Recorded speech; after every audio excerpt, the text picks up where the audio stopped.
Bonjour à tous. Bonjour. Alors, bienvenue à cet Indie Club sur le métier de responsable RSE chez ISE.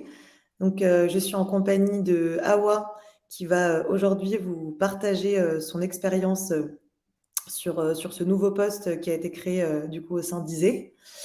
On va attendre que tout le monde se connecte et en attendant, du coup, je vous propose qu'on fasse un petit tour de présentation.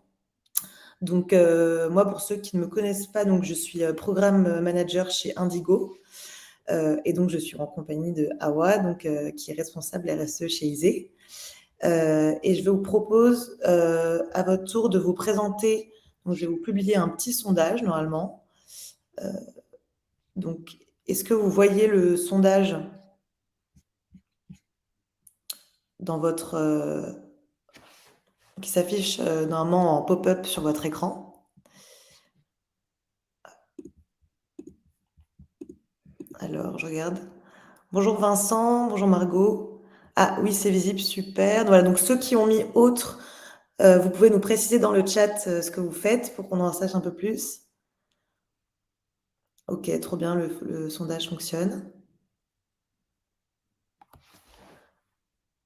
Bonjour à tous et à toutes. Super, je vois qu'on est nombreux aujourd'hui pour du coup, ce premier Indie Club du Festival Indigo. Donc c'est la première fois qu'on organise un Festival Indigo avec 4 événements. Donc un événement par jour que je vous présenterai rapidement pour ceux qui n'ont pas vu encore la programmation. Donc je vous laisse vous présenter. Merci à tous pour vos réponses et je vous propose qu'on commence à avancer. Hop. Alors, donc, bienvenue donc, à cet Indie Club. Donc, pour ceux donc, qui n'ont pas encore assisté à un Indie Club, donc, un Indie Club, qu'est-ce que c'est? Donc, c'est un rendez-vous en général hebdomadaire, pardon, qu'on organise pour vous aider à comprendre les nouveaux métiers déjà de l'impact et pour vous montrer comment on peut intégrer la RSE à votre métier aujourd'hui. Donc, ce qu'on fait, c'est qu'on organise des rendez-vous comme aujourd'hui avec Awa, soit pour vous partager des outils, soit pour partager des expériences pour que vous en sachiez plus sur ces nouveaux types de métiers qui, à terme, vont sûrement vous impacter comme l'a été la transformation numérique il y a quelques années. Donc voilà, c'est des rendez-vous qui sont gratuits, qui ont souvent lieu, enfin pratiquement tout le temps à l'heure du déjeuner, et qui ont vraiment pour but de vous ouvrir les yeux, de vous acculturer au sujet de la responsabilité. Donc voilà, moi je m'occupe d'organiser ces webinaires, mais je suis aussi programme manager chez Indigo, donc je m'assure de la qualité des formations d'Indigo. Voilà, parce que du coup, Indigo à la base, en plus d'organiser des Indie Clubs, on est une école, l'école de la responsabilité. Et du coup, notre but, c'est de former des personnes à intégrer la responsabilité à leur métier. Donc, que vous ayez un métier, on va dire, classique comme le marketing, la finance, et que vous souhaitiez intégrer la responsabilité à votre métier, donc ça peut être une option. Et la deuxième option, c'est pour des personnes qui veulent se reconvertir et par exemple se lancer en tant que consultant RSE. Eh bien, on propose aussi des formations pour ces personnes-là. Donc, à date, aujourd'hui, on a 6 programmes. Je ne vais pas vous les détailler aujourd'hui parce que ça sera un petit peu long. Mais la formation dont j'aimerais vous parler et qui est en lien avec le sujet d'aujourd'hui, c'est la formation pilote de la transition climat. Donc, c'est une formation de 24 heures, donc avec 2 sessions par semaine de 3 heures. Et c'est une formation qui a pour but de vous apprendre à élaborer, à mettre en place et à piloter une stratégie climat.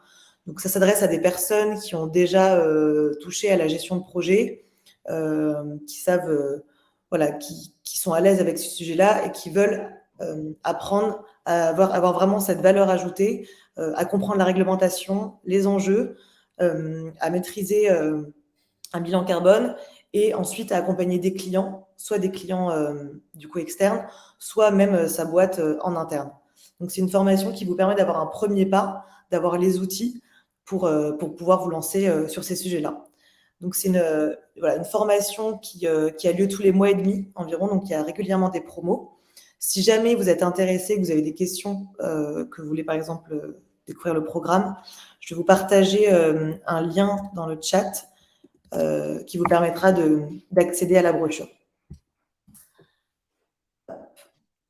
Et voilà, donc juste pour vous en dire rapidement un peu plus, sur les personnes qui interviennent sur cette formation, c'est que des personnes qui sont expertes sur le terrain, des personnes qui travaillent en entreprise, soit sur des entreprises vraiment qui se concentrent sur le bilan carbone, comme Samy ou Axio. Donc, on a des intervenants qui sont experts sur ces sujets-là, mais aussi des personnes comme Marc qui travaille chez Decathlon en tant que leader éco-conception. Et c'est aussi intéressant d'avoir le point de vue de quelqu'un qui travaille pour une entreprise qui est en pleine mutation comme Decathlon. Donc voilà, donc je vous laisse du coup cette brochure et puis je suis aussi à votre disposition si vous voulez en discuter après le webinaire. Vous pouvez m'ajouter sur LinkedIn ou même m'envoyer un mail. Donc, je vous partage mon mail dans le chat. Hop. Comme on est dans un festival en ce moment, il y aura d'autres rendez-vous dans la semaine. Donc demain, avec Nicolas Vergne sur le sujet les 10 conseils pour trouver un job à impact. Un webinaire avec Flora, qui est groupe CSR Manager chez Bell. Et enfin, un dernier webinaire avec Constance Gauthier et moi-même. Donc Constance, qui est une alumni qui a fait la formation pilote de la transition climat il y a un mois maintenant, un mois et demi. Et le but du coup de ce webinaire sera de répondre à vos questions si la formation pilote vous intéresse. Voilà, elle vous partagera son expérience, ses retours et vous pourrez lui poser toutes les questions que vous souhaitez. Alors, à présent, avant de nous lancer dans le témoignage d'Awa, je voulais juste savoir combien vous mettez en stratégie RSE. Est-ce que c'est un sujet sur lequel vous débarquez totalement? Vous pouvez vous mettre une note entre 0 et 5 dans le chat pour nous dire si c'est un sujet que vous découvrez ou si c'est un sujet que 7, d'accord. Ok, pour savoir voilà, à peu près si c'est des thématiques avec lesquelles vous êtes sensible. Ok, donc on a des niveaux assez différents. Super, merci beaucoup pour vos réponses. Voilà, donc l'idée donc avec le chat, vous pouvez poser toutes les questions que vous voulez pendant le webinaire. C'est le but de cet échange, c'est de répondre à vos questions. Donc en tout cas, n'hésitez pas à en poser et on y répondra au fil de l'eau. Alors, donc je vais fermer cette fenêtre. Alors, donc merci Awa d'être avec nous aujourd'hui pour ce webinaire. Je vais te laisser te présenter, nous dire bah, voilà, comment t'es arrivé, comment t'es arrivé chez Isée, d'où tu viens, quel a été ton parcours pour devenir responsable RSE, et voilà, nous raconter un petit peu ton parcours dans un premier temps. Ça marche. Bah, d'abord, merci de me recevoir et de me permettre d'expliquer un peu mon parcours et ce que c'est que le métier de responsable RSE chez Isée. Donc moi, en termes de parcours scolaire, c'est assez classique. J'ai une licence d'économie et de gestion que j'ai réalisée à l'université Paris-Dauphine sur le campus de Londres. Donc, j'ai vécu 3 ans à Londres pour faire cette licence-là. Et ensuite, je suis rentrée à Paris pour faire un master en marketing et stratégie, encore de l'université Paris-Dauphine. Et en fait, ma dernière année de master, je l'ai réalisée en alternance. Et là, directement chez Isée. En fait, j'ai été assistante chef de produit, donc sur la partie développement et production de la lingerie. Ce qui m'a permis de mettre un pied dans l'entreprise. Ensuite, c'est un poste qui a été pérennisé. Donc, j'y suis restée en CDI pendant 1 an et demi. Et là, on m'a proposé le poste, donc en octobre dernier, de responsable RSE. Ok. Donc, ce qui est assez chouette chez Isée, c'est que là, comme on peut le voir avec mon expérience, c'est qu'on peut facilement avoir des évolutions internes. Et celle-ci, elle a vraiment été due à une envie de l'entreprise de restructurer un engagement qui était déjà au cœur de tout ce qui était fait. En fait, il faut savoir que Isée, donc, c'est une marque qui a été créée en 2012 par Clara Rockman. À l'origine, c'était vraiment une marque de lingerie qui a été créée suite à un manque par la fondatrice de produits de lingerie pour les petites poitrines. Okay. De petites poitrines qui n'étaient pas soit de la lingerie pour enfants, soit de la lingerie surcoquée, voilà, avec beaucoup de coques, beaucoup de superflu. Et en fait, elle avait vraiment envie de développer une marque qui avait à cœur et la mise en avant de toutes les femmes de toutes les beautés, de celles qu'on montrait pas forcément, donc des femmes qui avaient une petite poitrine, parce que c'est vrai qu'à l'époque, et même encore maintenant, sur la lingerie, bah voilà, on voit beaucoup plus d'images de femmes très pulpeuses, voilà. Mais en fait, il faut aussi mettre en avant et les, les formes plus grandes et aussi les formes plus petites. Et en fait, c'est là où la marque aussi a réussi à se développer au fur et à mesure sur toutes les tailles, parce qu'en fait, bah, grâce à sa notoriété, et en fait, il y avait une grosse communauté autour de la marque. On a pu développer toutes les tailles petit à petit et les catégories de produits. Donc aujourd'hui, ils ont fait de la lingerie et du bain principalement, et se développent de plus en plus sur la garde-robe. Mais ce qui est vraiment important et ce qui a toujours été au cœur de la création des produits de la marque, ça a été voilà, de toujours mettre en avant la pluralité des femmes, que ce soit dans l'incarnation, dans les âges, dans les formes, et aussi d'avoir une approche très locale au sens de proche import, donc et dans la confection et dans la sélection des partenaires pour l'achat des matières. Ce qui permet en fait d'avoir, bah, pour moi, dans le cadre de la création de mon poste, une base très solide en fait pour pouvoir construire une structure et une stratégie RSE. D'accord, donc toi, quand tu es arrivé sur ce poste marketing, déjà, tu veux dire, dans les valeurs portées par Isée, il y avait cette importance du fabriqué local, ça, avant même du coup d'implémenter une stratégie RSE, Bien sûr. déjà quelque chose qui était lié à la marque en fait. Oui. Oui, oui, il y a toujours eu à la marque de choisir les fournisseurs et tous nos partenaires avec beaucoup de précautions, d'avoir bah, des partenariats de longue date. Là, nous, aujourd'hui, bah, l'entreprise a eu 10 ans en fin 2022. Je dirais que 60% de nos partenaires, on les a depuis quasiment 2012. On travaille beaucoup sur le bassin Euromed. On ne travaille jamais avec l'Asie, ni pour la confection, ni pour le sourcing, ni des matières premières, ni des accessoires. Ça, c'est quelque chose qui a toujours beaucoup, beaucoup tenu à cœur à Clara, la fondatrice. Ouais. Et après, l'idée, c'est vraiment petit à petit, toujours évidemment avec humilité, de faire le mieux possible, de réduire notre impact, de trouver des nouvelles innovations, de voir aussi ce qui change, mais sans y aller avec des gros sabots, parce que il faut absolument faire du green, et alors du coup, on fait du green. Et donc toi, aujourd'hui, en quoi consiste concrètement ton métier? Quelles sont tes missions principales, là, les sujets, peut-être les prochains défis que tu as sur cette année, les prochains challenges, voilà. Si tu devais un peu expliquer ton métier, même si j'imagine qu'il y a plein de missions hyper variées, Ouais. pour l'expliquer. Alors effectivement, c'est varié, et je tiens juste à préciser avant d'aller vraiment dans le vif du sujet de mon métier, c'est que tout ce que je vais dire, moi, c'est très propre à Isée et à ma structure, parce qu'aujourd'hui, le métier de responsable RSE, il est vraiment hyper malléable et il change d'une structure à l'autre, d'un secteur à l'autre. Donc, il y a dans certaines entreprises, les responsables RSE va être attaché au pôle communication. Dans d'autres entreprises, ça va être attaché au pôle RH. Dans d'autres, au pôle prod. Donc, ça dépend vraiment des priorités et des budgets des entreprises. Chez Isée, j'ai la chance que la direction ait fait le choix de la création d'un vrai pôle. Donc, je suis rattachée, moi, directement à la direction. Ce qui fait que Ok. j'ai un pôle très transversal. Et pour le coup, je dois vraiment toucher tous les sujets du développement durable. Donc, attends, donc tu es rattaché à la direction générale, ce qui fait que toi, donc, tu rends directement des comptes à la direction générale et que C'est du coup, ça. que la stratégie RSE est donc très liée à à la stratégie du groupe, quoi. Oui, et c'est alors exactement, c'est la stratégie RSE, elle est ancrée en fait vraiment dans la vision de l'entreprise, et c'est Ok. une vraie volonté de la direction d'avoir fondé ce pôle pour que, au-delà de tous les petits engagements qu'on prenait dans tous les pôles un peu indépendants, qu'on ait une vraie stratégie, qu'on puisse aller de l'avant de manière encore plus forte sur ces enjeux-là. Ok. Euh, alors du coup, moi, bon, alors j'ai évidemment pas un quotidien type, mais en fait, mon poste, on va dire qu'il est organisé sur 2 temporalités. Donc il y a beaucoup de projets qui sont très long terme.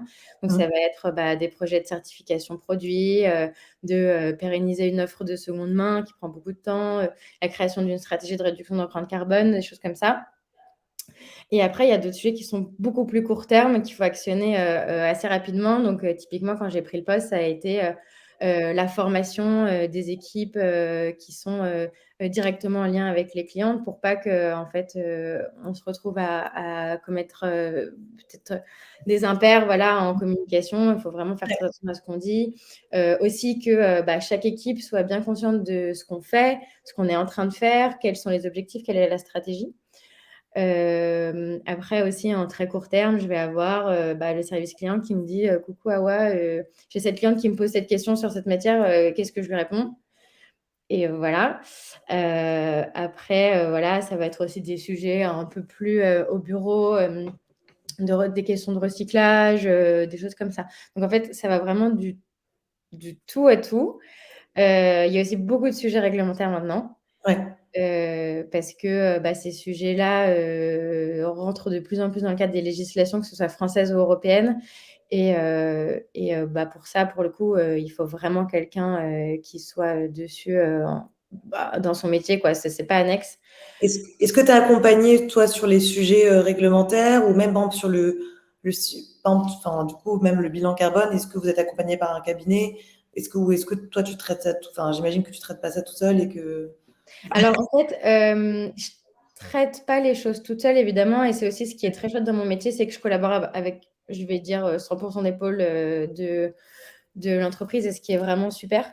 En revanche, c'est moi qui suis vraiment, on va dire, le lead sur mes projets et qui doit vraiment les suivre de bout en bout.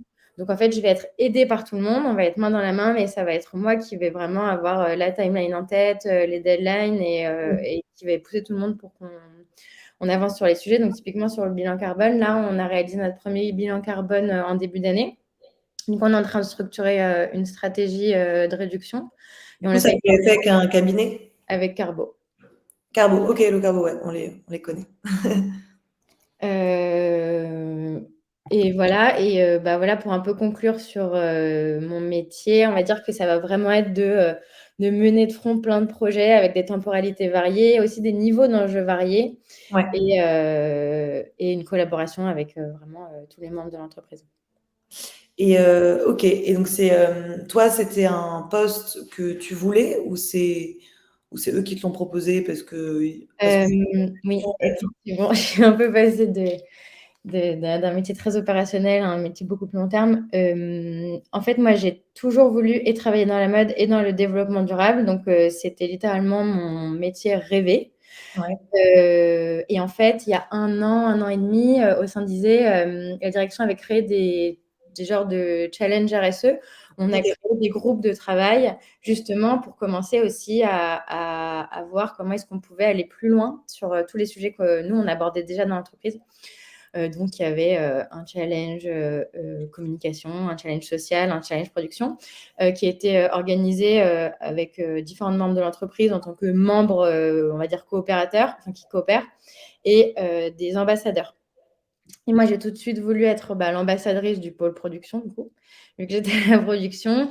Et en fait, c'est vrai que ma directrice de production et la direction a pu voir que moi, c'était vraiment des sujets qui m'animaient et sur lesquels moi, je me sourçais par ailleurs, quoi. Je lis beaucoup sur ce sujet, ça m'intéresse beaucoup. Je suis assez au fait des nouveautés, des innovations, de l'état du business aussi sur ces sujets-là.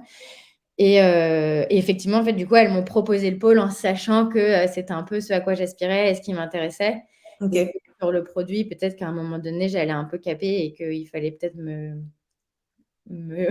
faire changer de pôle, quoi. Mais donc, du coup, tu t'es formée, toi, d'un point de vue personnel, avec tes lectures, Ouais. enfin, tu t'es fait ta propre culture G, mais donc, tu n'avais pas forcément, du coup, suivi de formation en lien avec le sujet? Pas du tout. Ok. J'ai pas du tout suivi de formation sur le sujet. Et effectivement, moi, je regarde beaucoup de webinars. Enfin, j'assiste à beaucoup de webinars. Il y a beaucoup aussi de conférences, des choses comme ça dans les académies du climat. Moi, je participe pas mal à ça. Et après, c'est vrai que je lis beaucoup des rapports. Enfin, je m'inscris à des newsletters sur des sujets. C'est beaucoup, beaucoup de recherche personnelle et d'intérêt, en fait, personnel, hein. Quoi les ressources que tu pourrais nous partager, par exemple, là, tu m'as dit Académie du climat, est-ce qu'il y a des newsletters un peu incontournable selon toi? Incontournable, je me permettrai peut-être pas d'aller jusque-là, mais moi, j'aime bien regarder différentes newsletters. Donc, je suis inscrite à celle du Textile Exchange, qui est une association qui régit les certificats mais alors, c'est très textile, hein. Ok. Donc, sur les certificats textiles. Moi, j'aime beaucoup aussi The Good Good. Ouais, Je trouve qu'ils écrivent vraiment. Alors, pour le coup, là, ça touche un peu à tout et c'est vraiment très intéressant. Ouzbek Erika aussi, c'est super. ouais, Je suis inscrite à la newsletter Vert. Puis après, c'est beaucoup en fonction des gens que tu suis sur LinkedIn, des hashtags que tu suis. En fait, très vite, tu as un fil qui est très axé sur ce que tu recherches. Et moi, dans ce cas-là, c'est textile et développement durable. oui, du coup, parce que les sujets sont tellement larges que si tu commences Oui, à c'est là. tu peux te perdre un peu facilement aussi. Ok, et alors attends, j'ai une autre, je profite parce que je vois qu'on a d'autres questions. On va rester d'abord sur le métier de responsable RSE, et après je vois qu'il y a d'autres questions, même sur ISE, mais on y reviendra un peu après. Pour toi, quelles sont les compétences clés pour un responsable RSE, voilà, selon l'expérience que toi tu vis? Bon, alors là où moi j'ai une expérience un peu particulière, c'est que c'est aussi une création de poste. Je pense Ouais, qu'il y a aussi des compétences à avoir pour une création de poste. Donc, je vais axer en 2 points. Je dirais que les compétences dans le cadre d'une création de poste, ça va vraiment être l'autonomie et la force de proposition. Parce ouais, que clairement, dans mon cas, la direction m'a dit bah, tu nous présentes une feuille de route, on la ouais. valide, on la valide pas en fonction des points. Mais en fait, c'est toi le chef de ton navire, tu as ton champ d'expertise, vas-y. Donc là, il faut vraiment bah voilà, savoir aller chercher l'info, savoir avoir aussi les bons projets à activer et connaître leur impact. Parce qu'en fait, dans ces cas-là, moi, en interne, on va pouvoir me faire un retour en termes de viabilité d'un projet, de prix, d'un impact business. Mais personne ne va me dire je pense que ton projet ne va pas vraiment réduire l'impact carbone de l'entreprise. Ouais. Donc, c'est vraiment à moi d'avoir mes propres garde-fous, d'avoir mes propres bah, en fait, variables d'ajustement et de savoir moi-même en fait évaluer mes projets. Et c'est quelle direction qui t'ont accompagné, par exemple, quand tu as commencé comme ça? Est-ce que tu t'es appuyé sur le juridique? Tu as commencé par ça? Est-ce que c'est sur le marketing? Est-ce il y a des directions en particulier sur lesquelles tu t'es appuyé ou tu étais un peu avec tout le monde Alors j'étais un peu avec tout le monde, mais c'est vrai que moi je me suis beaucoup appuyée sur la prod bah, parce que je viens de là et que en fait pour moi, et c'est ce sur quoi on s'est un peu mis d'accord aussi avec la direction, c'est que la base des bases dans notre stratégie, ça va être d'avoir des produits qui soient le moins impactants possible parce qu'en fait Ouais. derrière, il faut que tout suive, mais nous, notre impact, 70% de notre impact, évidemment, c'est le produit. Ok. Donc, on a commencé par ça. Et après, en fait, tu tires les ficelles et tu crées une stratégie qui est pas fixée dans le temps, évidemment, parce qu'en fait, tout évolue aussi au fil de l'eau en Hum. fonction et des innovations et puis aussi de l'état du business, parce qu'il y a aussi des moments où bah, on va me dire bah, ce projet-là, tu vas me le reporter à 6 mois parce qu'on va mettre en prio celui-ci. Ouais. Et ok, parce que du coup, en plus, j'imagine que quand on construit une feuille de route, il n'y a pas une méthode arrêtée pour faire une Non. feuille de route climat.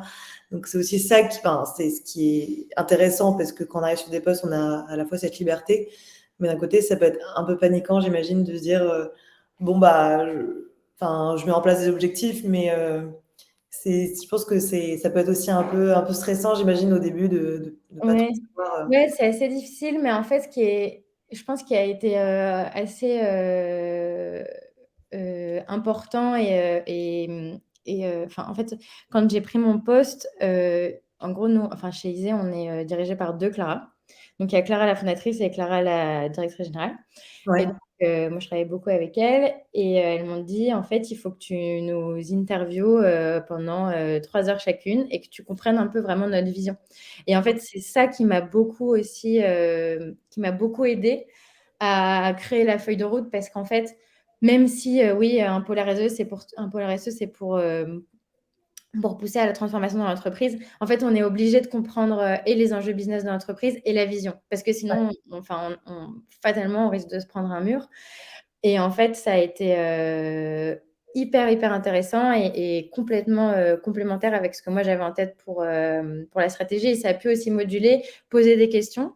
Lors de l'entretien, je pourrais leur dire: «Ah oui, donc là, toi, tu me dis ça, mais du coup, qu'est-ce que tu penses que, sur ce sujet, si on avance dans ce sens-là?» Parce que de toute façon, pour créer la transition, il faut absolument que la gouvernance, Ouais, soit avec nous parce que, enfin, sinon ça peut pas avancer. c'est clair. Et alors, est-ce que tu vois peut-être, puisque du coup, je t'avais un peu interrompu, mais sur les autres compétences clés, donc là, tu nous avais dit l'autonomie, être force de proposition, et sinon, plus lié, en dehors de la création de poste, à ton quotidien, tous les jours, est-ce que tu vois d'autres compétences Oui, sur le métier de responsable RSE, en général, je dirais vraiment, une des qualités nécessaires, c'est de savoir exprimer des choses complexes de manière simple. Parce qu'en fait, on est sur des sujets qui sont, hyper complexes et il faut vraiment avoir en tête qu'on ne parle pas à des initiés pour la plupart. En tout cas, pas autant que, des personnes qui sont en charge du développement durable. Donc, il faut vraiment réussir à vulgariser les sujets et à les intégrer dans la feuille de route globale de l'entreprise. Et OK. c'est, enfin, même moi aujourd'hui, j'y travaille encore, hein. C'est vraiment une partie qui est difficile, mais qui, je pense, est essentielle pour pouvoir faire avancer tout le monde aussi dans ce sens-là. Parce que si on arrive en tant qu'avec une soi-disant casquette d'expert, mais que personne ne comprend rien à ce qu'on dit, euh, c'est difficile d'embarquer tout le monde. Ouais, faire preuve de pédagogie. Ouais, et d'empathie surtout. Non, pas Parce qu'en fait, de non, mais patience. ouais, d'empathie parce qu'en fait, il y a quand même des changements, même s'ils sont minimes parfois pour certains pôles. En fait, ça crée un vrai changement et c'est difficile, même si toutes les collaboratrices, tous les collaborateurs sont engagés. Mmh. euh, il y a quand même des procédés, des process qui vont être modifiés. Donc, il faut avoir de l'empathie, il faut comprendre comment ils fonctionnent, il faut savoir, en fait, vraiment entraîner le changement tous ensemble. Et pas juste arriver avec ses gros sabots et dire, OK, maintenant, on va faire comme ça, parce que c'est comme ça qu'il faut faire pour la transition écologique. En imposant les choses, tu risques plus de refroidir qu'autre chose, quoi. Mm, mm. Et alors, quelles sont du coup tes trois priorités là dans ta feuille de route, plutôt en lien du coup en fonction de ton bilan carbone? C'est quoi tes trois Alors, priorités on est encore en train de rédiger, enfin, je suis encore en train de voir avec Carbo justement notre stratégie de réduction. Mais de toute façon, la priorité, c'est évidemment de faire la transition sur toujours des matières plus responsables, autant que possible. Donc là, nous, typiquement, sur la collection PE23, donc automne-été, pas du tout. Printemps-été 2023, on a presque 90% de nos matières qui sont plus responsables. Donc, ça va être du polyester recyclé, du polyamide recyclé, du coton biologique. Mais notre objectif, c'est vraiment d'aller plus loin et à horizon plutôt 2025, d'être à minimum 95%. Ok. Sachant qu'évidemment, les derniers pourcents, c'est toujours les plus durs à atteindre. Après, on va avoir aussi des sujets plus de circularité. Aujourd'hui, il est très difficile de recycler nos produits. Parce qu'en fait, il y a beaucoup de barrières au recyclage parce qu'il y a des éléments perturbateurs. Donc, sur les soutiens-gorge, typiquement, il y a des agrafes, Ah, des baleines, du plastique. Et il y a différentes matières. Donc, ça va être vraiment de travailler aussi avec les autres acteurs du secteur pour trouver des solutions. Et un troisième point, je pense que ça va être plutôt le côté social et sociétal. Nous, on a vraiment à cœur de partager et de mettre en avant des femmes et les femmes plurielles.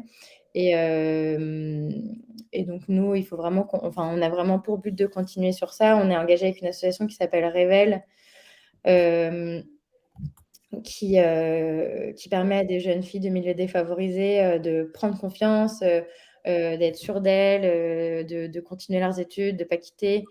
Et donc, du coup, c'est vraiment d'aller plus loin sur ces partenariats-là. Et voilà, mais bon, ça, c'est vraiment les très grandes lignes. c'est ouais, les grands chantiers. Et justement, à propos de tous ces produits, de la production, quelles sont les certifications pour les textiles que vous avez eues ou que vous aimeriez avoir? Est-ce que, par exemple, vous pensez à Bicorp ou pas? Alors Bicorp, c'est pas du tout une certification textile, c'est une certification Pardon, c'est un d'entreprise. peu plus général. Mais effectivement, Bicorp, c'est un enjeu, c'est un des sujets un peu chauds en ce moment, mais c'est une certification qui prend beaucoup de temps à avoir. OK. Et sinon, pour les Mais vous êtes dessus quand même? Enfin, vous l'avez là, on travaille dessus. OK. On travaille dessus et après sur les certifications textiles, on travaille aussi à avoir la certification GOTS. Donc c'est, pour les matières, biologiques, les cotons. Et autrement, on n'a pas d'autres certificats pour le moment. En OK. fait, on achète des matières qui sont certifiées, mais nous, en tant que marque, on ne l'est pas. Oui, ce qui est plus simple plutôt que de faire et puis ce qui assure, le fait que ça soit des vrais enfin, pour le coup, des certifications, internationales ou, En fait, nous, ça nous assure à la fois que, la matière, ait été, réalisée, selon un cahier des charges très strict et ouais. hem et ça nous permet aussi d'avoir une certaine traçabilité sur les produits. Parce qu'en fait, pour que nous, la matière qu'on achète, donc c'est vraiment le tissu fini, ait un certificat, il faut que tous les maillons de la chaîne Ouais, d'avant, enfin tous les OK. maillons, précédents, aient aussi été certifiés et qu'il y a eu ce qu'on appelle des transaction certificates entre chaque maillon de la chaîne. Donc nous, ça nous assure vraiment, et un aspect alors le gros aspect, qu'on regarde aussi, c'est l'aspect environnemental, mais dans beaucoup des cahiers des charges, il y a une grosse partie sociale aussi. Donc qui nous permet aussi de nous assurer que les personnes qui ont réalisé nos matières aient travaillé dans des bonnes conditions. Trop bien. Et alors, comment vous êtes organisés plutôt donc côté juridique, par exemple sur la loi, AGEC, côté prod? Comment vous avez, Donc la loi AGEC, c'est un gros morceau. Donc nous, on n'a pas de pôle juridique au bureau, enfin chez ISE. OK. Hem bah, en fait, nous, la chance qu'on a, l'avantage qu'on a, c'est qu'on n'est pas encore, soumis à la loi parce que, tu sais, il y a un palier de CA à Ouais, avoir. Hem Et donc nous, ce sera plutôt, l'année prochaine ou l'année suivante. Néanmoins, on a commencé à mettre en place la traçabilité, dès là, cette saison. On travaille avec, une entreprise, une SaaS qui s'appelle Fairly Made, qui nous permet en fait, on travaille avec eux depuis presque 1 an, donc on a bien pris le sujet à bras-le-corps bien avant l'entrée en vigueur, de la loi pour les entreprises de 50 millions de chiffre d'affaires. Et en fait, donc avec eux, on travaille sur la traçabilité de nos références. Comment ça fonctionne? Eux, ils vont en fait, c'est vraiment un système comme une boule de neige, quoi. On va récupérer les infos au fil de l'eau, grâce au rang précédent, en contactant à chaque fois l'intermédiaire du rang précédent. Et grâce à ça, on arrive, bah, déjà à obtenir les informations des exigences EGEC, donc le lieu de teinture, le lieu de tissage et le lieu de confection. Bon, le lieu de confection, évidemment, on l'avait déjà, ce qui n'est pas le cas de toutes les entreprises enfin, toutes les marques qui vendent des produits. Et en plus, nous, ça nous permet aussi, parce que en fait, vraiment, l'offre d'ISE et la promesse d'ISE, ça a toujours été de faire des produits en proche import. Et en fait, OK. donc nous, on a toujours acheté la matière finie en proche import, mais en fait, quand tu fais l'exercice de traçabilité, tu peux aussi te rendre compte qu'à partir à la 3e étape de prod, en fait, bah, tu es plus forcément en Europe, quoi. Donc nous, ça nous permet aussi de se rendre compte de ça. Pour l'instant, on n'a pas eu de mauvaise surprise, donc c'est plutôt pas mal. Mais en fait, ça nous permet aussi, nous, d'aller encore plus loin dans notre envie de transparence et la promesse qu'on a fait à nos clientes. OK. Ouais, donc c'est plutôt pas mal pour, voilà, pour pouvoir, suivre et puis c'est vrai que si toi l'année prochaine, ça devient dans la réglementation, tu as plutôt intérêt à t'y Ah bah, intéresser. oui, oui, c'est clair. Et alors est-ce que, alors il y a Maïta qui demande quels sont les labels et certifications que vous utilisez sur les matières, donc dans les produits que vous achetez certifiés? Est-ce que tu connais les certifications par exemple Ouais, bah, principalement pour, tout ce qui va être, matières synthétiques, donc ça va être le bain et la lingerie, on va avoir des matières qui seront GRS. C'est le plus grand, standard, de matières recyclées. OK, donc c'est par exemple pour recyclage surtout de polyester, ouais, donc du coup polyester. Polyester et polyamide pour nous. OK, Mais en fait, GRS, ça peut aussi être du coton recyclé, enfin, c'est vraiment pour toutes les matières recyclées. On a un petit peu de RCS, mais beaucoup moins. Donc RCS, c'est aussi un autre certificat de matière recyclée qui est un petit peu moins exigeant que GRS. Et après, on va avoir des cotons, je vais te dire, exclusivement GOTS, si je ne dis pas de bêtises, mais pour la plupart, ils sont GOTS. Pour le bio, ouais, enfin, coton bio. Exactement. Et un dernier certificat, ça va être sur nos viscoses. On essaye au maximum d'acheter des viscoses qui sont des viscoses entre guillemets durables. Donc, ça va être de la marque Lenzing, une marque autrichienne, qui fait des viscoses, enfin, qui a un procédé pour la création des viscoses qui est en boucle fermée, en circuit fermé, donc qui est beaucoup moins consommateur d'eau et qui utilise des solvants qui sont beaucoup moins chimiques. Donc, ça va être D'accord. de l'Ecovero, du Tencel. C'est des types de viscose, donc ça vient du bois. C'est des matières Ok. qui viennent du bois. Des mots, si jamais certains ne voient pas ce que c'est. Si vous voulez creuser le sujet de l'Ecovero et du Tencel.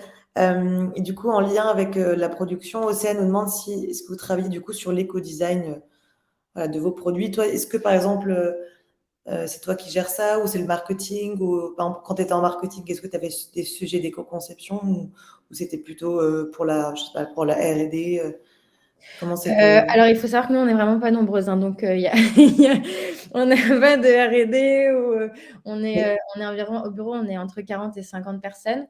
Donc, les filles qui vont s'occuper, je dis tout le temps elles parce qu'en fait, on est majoritairement des femmes, on n'a qu'un seul collaborateur de genre masculin au bureau. Ok. Donc, c'est l'équipe style et l'équipe de production qui vont travailler au développement des produits. Et en termes d'éco-conception, elles vont avoir en tête principalement la matière. Donc, typiquement, je leur ai mis des objectifs chiffrés, hein, tout simplement.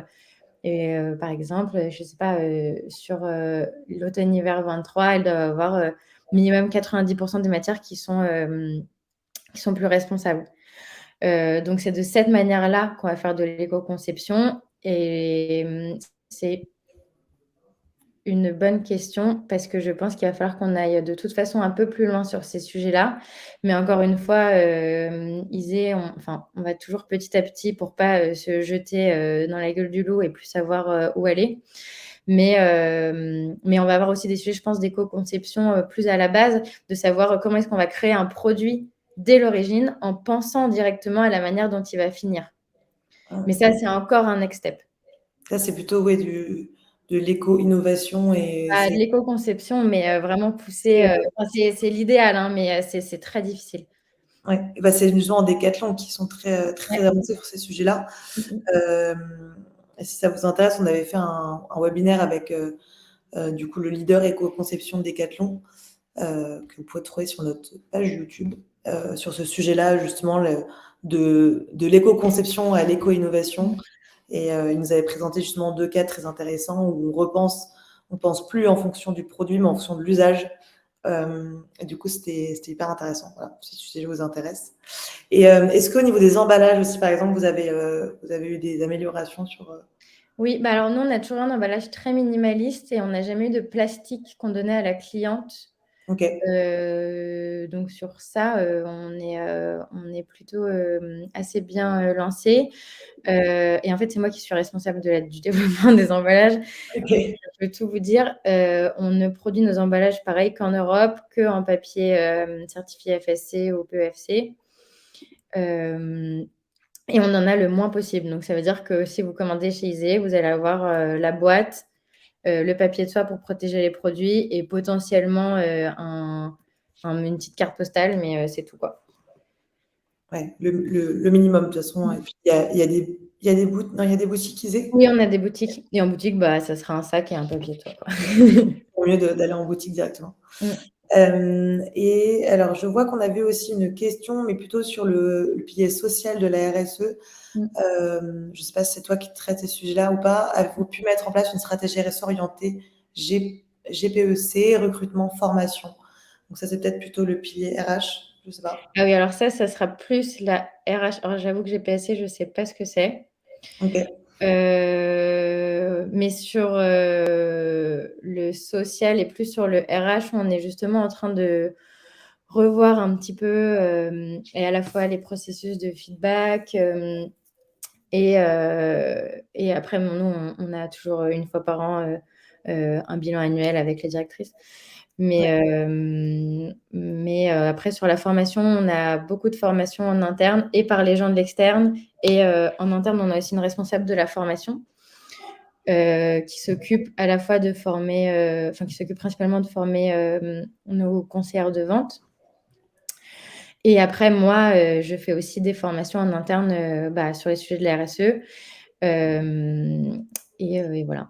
Et il y a que toi ou c'est, par exemple, dans vos objectifs, c'est de former, je sais pas, tel pourcentage de l'entreprise aux enjeux RSE? Est-ce que ça a été mis quand même global ou pour l'instant c'est encore... Alors, l'objectif, c'est que 100% des salariés soient formés. Et Ouais. par ailleurs, 100% des salariés ont des objectifs RSE dans leurs objectifs annuels. D'ici quand? C'est le cas depuis déjà 1 an. D'accord. Mm. Super. Alors, GPEC, donc gestion prévisionnelle des emplois et compétences. Voilà. Donc, je pense que du coup, ouais, c'est plutôt côté Ouais, c'est plutôt côté RH. Je suis désolée, je ne vais pas pouvoir répondre à ça. Super. Et alors, est-ce que tu as d'autres exemples d'objectifs RSE que tu aurais? Ah oui, il y en avait aussi une question. Est-ce que tu arrives pour l'instant à mesurer vraiment l'impact des actions, vu que c'est encore assez récent au niveau de la C'est feuille de encore route? assez récent et je suis encore en cours et effectivement, c'était une demande de la direction. C'est qu'il faut vraiment que j'arrive, moi, à me fixer des KPIs assez parlants. Mais pour l'instant, je sais pas encore le mesurer correctement. Ça fait pas assez longtemps que je suis Ouais. en poste. Il faut des KPI à la fois ambitieux mais atteignables, quoi. Oui. C'est toujours la juste balance. Alors du coup, est-ce que tu es la seule personne sur les sujets RSE ou est-ce que tu as une alternante, stagiaire Pour l'instant, je suis la seule personne du pôle RSE. Là, j'ai une stagiaire qui m'accompagne pour 3 mois. Ouais. Mais je suis globalement plutôt toute seule sur le pôle. Ok. Est-ce que vous recrutez? Pas pour l'instant. Pas pour l'instant. Dommage. Et alors, les objectifs RSE des différentes équipes, c'est eux qui les fixent ou c'est toi? C'est moi qui les fixe avec elle. Donc, en fait, moi, en fait, là, pour le coup, c'était la première fois que c'était moi qui les prenais en charge parce que les fois dernières, du coup, c'était plutôt la direction. Et en fait, après avoir établi ma feuille de route, j'ai sélectionné les prios, on va dire, des 6 mois. Et pour chaque directrice, j'ai donné les objectifs du pôle qui, elles les ont attribués à chacun des membres de leurs équipes. Donc, je ne sais pas, par exemple, sur les opérations, il y avait des objectifs de optimisation du transport, intégration de colis réutilisables pour nos transports B2B, parce qu'on a quand même beaucoup d'échanges entre entrepôts boutiques, boutiques sièges. Donc, de pouvoir intégrer ces choses-là. Pour le click and collect, voir comment est-ce qu'on peut avoir un emballage un peu plus éco, ces sujets-là. Et en fait, voilà, après, elle va te dire dans son pôle qui va être responsable de quelle tâche. Ok. Oui, donc ça a été quand même revalidé aussi avec les équipes pour voir Bien aussi. sûr. Bien sûr, bien sûr. C'est ce que je disais au début, c'est qu'en fait, c'est vraiment un travail main dans la main. Moi, je suis pas là pour arriver, mettre un coup de pied dans un fourmilière et dire tout ce que vous faites, c'est nul, on change. C'est vraiment dire ce que vous faites, c'est super et ça va être encore mieux. Et les accompagner surtout dans le changement. Je trouve que c'est hyper important de ne pas juste leur balancer 3 infos et attendre qu'ils se débrouillent. Il faut vraiment accompagner chaque pôle dans sa transformation. Ok, trop bien. Yeah, merci. Et qu'est-ce que tu préfères, par exemple, aussi dans ton métier aujourd'hui? Tu disais que Euh, c'était le métier de tes rêves. Oui, non, mais c'est vrai que c'était un peu mon métier next step objectif, quoi. Donc, je l'ai atteint très rapidement et j'en suis très contente. Ce que je préfère dans mes missions, d'abord, je pense que c'est et le fond et la forme.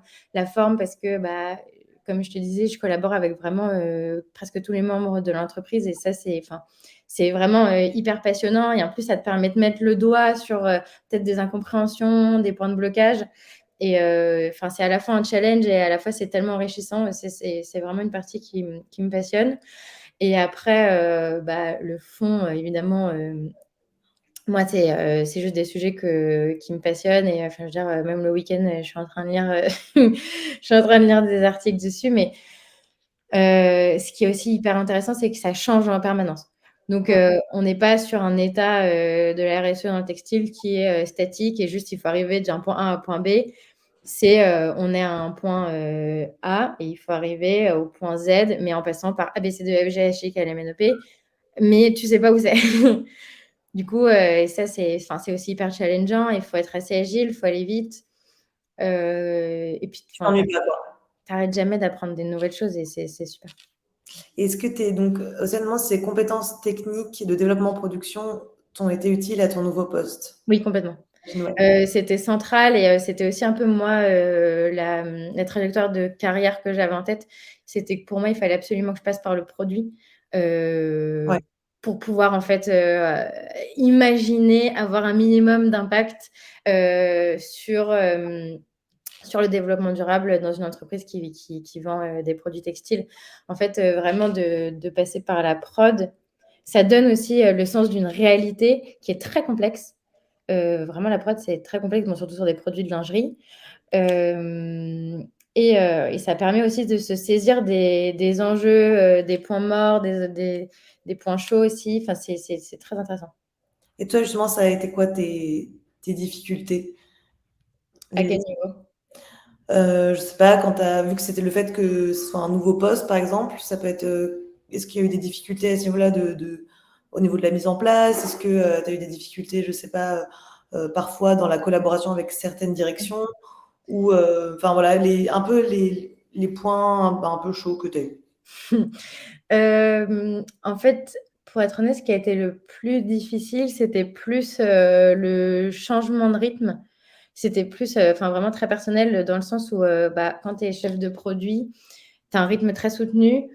Tu travailles sur rétro-planning, donc en fait, tu sais ce que tu fais limite le lendemain, quoi, c'est Mmh. très rythmé, parce que tu suis la prod, tu suis le rythme des usines, et c'est très opérationnel. Or là, je me suis retrouvée sur un poste avec, des temps très longs.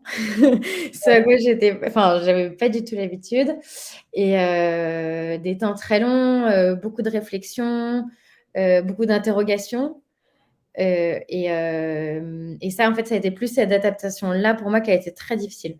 Ouais, le Vraiment. changement de rythme. Ouais, Enfin, à la fois des temps très longs et parfois et des projets parfois hyper court terme, donc exactement. un peu perturbant, Et puis j'imagine. c'est aussi, bah, de faire, 15 projets à la fois, quoi. Ça, c'est mais bon, Oui, après tu as ouais, tu as plus de projets, en même temps et tu as plus de là où en production, tu étais plus concentrée peut-être sur un ou 2 ouais. sujets, ouais. Et alors est-ce que donc Audrey voulait savoir s'il y a des marques ou des fournisseurs qui sont des inspirations de best practice, selon toi? Bah, tu as cité Decathlon, moi je trouve qu'ils sont très, très forts. Je suis d'accord que enfin, sur leur catégorie de produits et sur les innovations, ils sont vraiment forts. Après, bon, bah, il y a des marques qui sont vraiment, pure player du développement durable comme Loom, mais alors là, c'est encore un modèle qui est différent, mais je trouve qu'ils sont très inspirants. Hem Et après, bah, il y a des marques quand même comme Balzac qui sont très inspirantes, je trouve. Qui sont aussi d'ailleurs beaucoup sur la enfin, qui se sont lancés sur la seconde main comme pas mal de marques aujourd'hui. Mmh. Et j'imagine que ça doit être assez, compliqué la seconde main sur la lingerie? Faut être un peu plus C'est compliqué. Pour l'instant, on le fait sur le bain, et ça marche assez bien et on va aller plus loin, sur les catégories de produits, mais effectivement en termes de process et de vente, ça va être, je pense, une autre paire de manches. ouais, parce qu'il y a je pense qu'il y a un blocage, sur ces Ah types de bah, bien sûr. et alors, ah oui, j'avais vu une question un peu plus haut de Nolwenn qui demandait: «Quel conseil donnerais-tu à quelqu'un qui n'a pas forcément de formation RSE, si ce n'est un stage de 6 mois pour intégrer la direction RSE d'une entreprise?» Bah, déjà un stage de 6 mois, c'est super. Bah, en fait, je pense qu'il faut aussi, surtout montrer que tu es capa enfin, déjà que tu es autonome et que, bah, tu es capable de toi-même, de trouver des solutions, au sujet, d'être force de proposition comme je disais avant et que toi, tu as aussi une appétence naturelle et personnelle sur ces sujets-là. Parce qu'en fait, aujourd'hui, pour l'instant, il n'existe pas de voie royale, pour devenir responsable RSE. Donc la voie royale, c'est celle que tu te crées et c'est, montrer que tu es capable, montrer que tu as envie, montrer que tu sais déjà des choses sans avoir été formé. Je pense que c'est essentiel. Oui, puisque les formations vont te donner un coup de pouce. Nous, ce qu'on propose, enfin, ce qu'on dit à nos apprenants, c'est que on vous donne les clés, par exemple, pour comprendre les enjeux principaux, la réglementation, pour comprendre ce que c'est un bilan carbone, une feuille de route. Donc, on donne des premières clés, mais c'est pas une fin en soi et ça reste une formation de 24 heures, donc c'est déjà une très bonne base, mais ça ne suffit pas dans le sens où si vous êtes vraiment intéressé par ces métiers-là, vous devez vous former en continu. Mmh Euh, mh.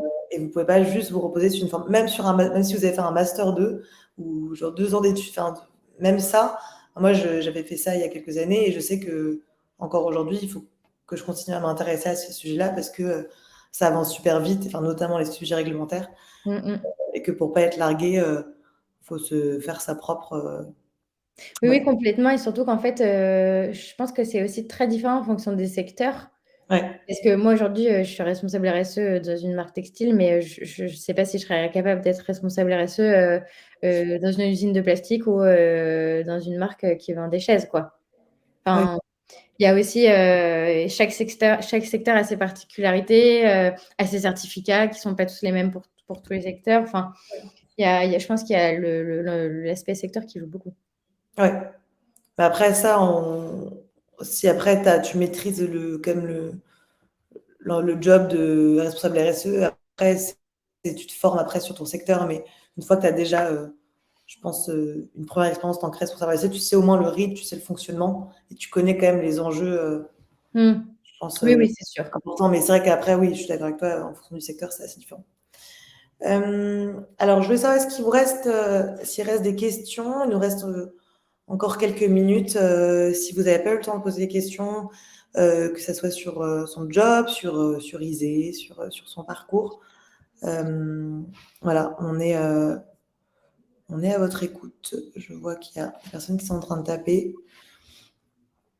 On a essayé de traiter pas mal de questions. Bon, c'était pas trop dans l'ordre, mais voilà. Marie, merci Marie. Ça donne envie, bah, super. N'hésite pas à revenir. Super. Bon, merci beaucoup. Merci pour vos questions et pour vos mots. Je suis contente que ça vous ait intéressé. Bravo, bravo pour votre travail. Bravo Awa. Merci à tous. C'était super cool de pouvoir échanger avec vous tous. Voilà, si vous avez des questions, que vous souhaitez prolonger la conversation, vous pouvez m'ajouter sur LinkedIn ou ajouter Awa. Bien sûr, n'hésitez pas. Juste pour ceux qui veulent s'inscrire à nos prochains événements, je vous partage la page Meetup. Il y a voilà, tous les événements d'Indigo, toujours gratuits. Et voilà, à bientôt, j'espère. Et bon après-midi à tous et à toutes. Et merci beaucoup, Awa. Merci à vous. Bonne journée. Bonne Au revoir. journée.